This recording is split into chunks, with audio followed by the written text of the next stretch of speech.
20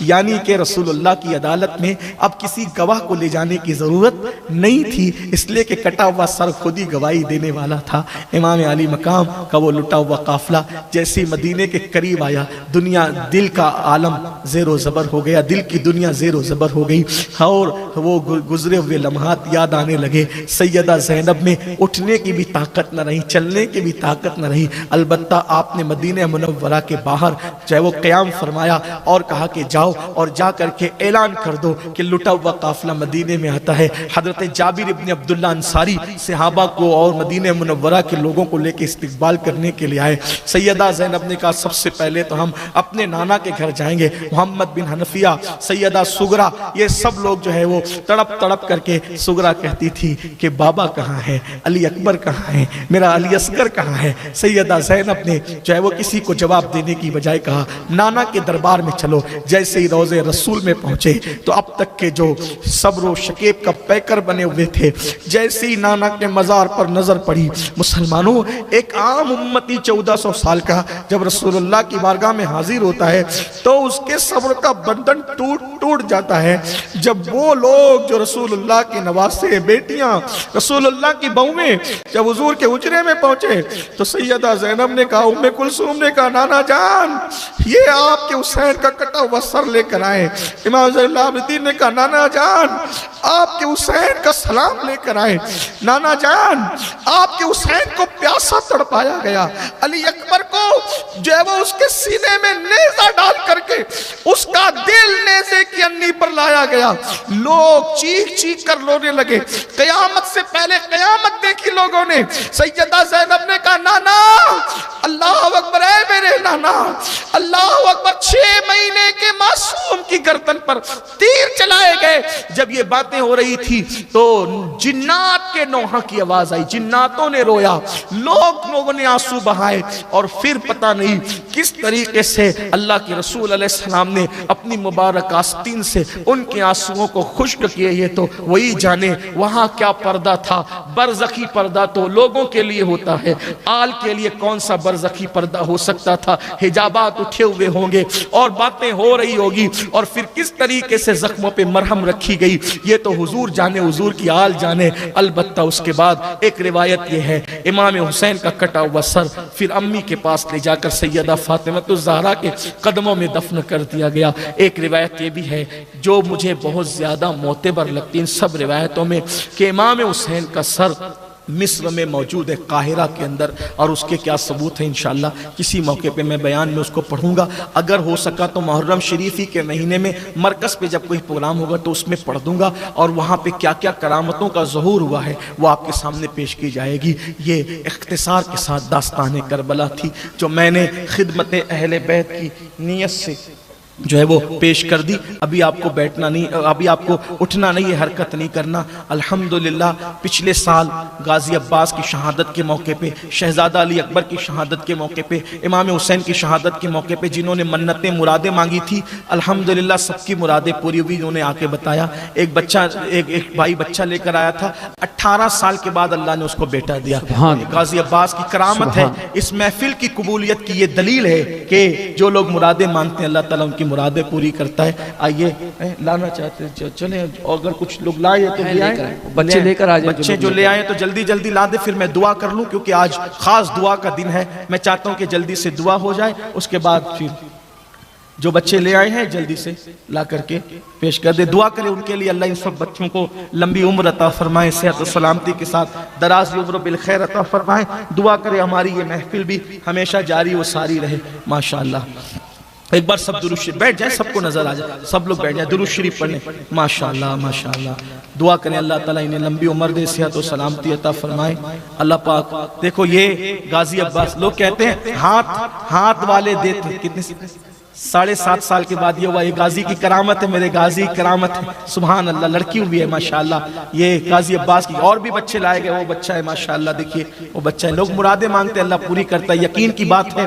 تو لوگ کہتے ہیں ہاتھ والے دیتے، میرے غازی کے تو ہاتھ بھی کٹے، باوجود میرا غازی ہاتھ کٹنے کے بعد بھی شان سے نوازتے ہیں. یہ نبی کے گھر والوں کی شان ہے ماشاءاللہ. یہ اللہ پاک صحت دے، سلامتی دے. دیکھو یہ آ رہے ہیں ماشاءاللہ. دیکھیے یہ سب، یہ ہماری محفل کی قبولیت کی نشانی ہے ماشاءاللہ. مرادیں مانتے ہیں تو یہ نعمتیں ملتی ہے. اللہ تعالیٰ سب کی مرادیں پوری فرمائے، صحت دے، سلامتی دے، دراز عمر بالخیر.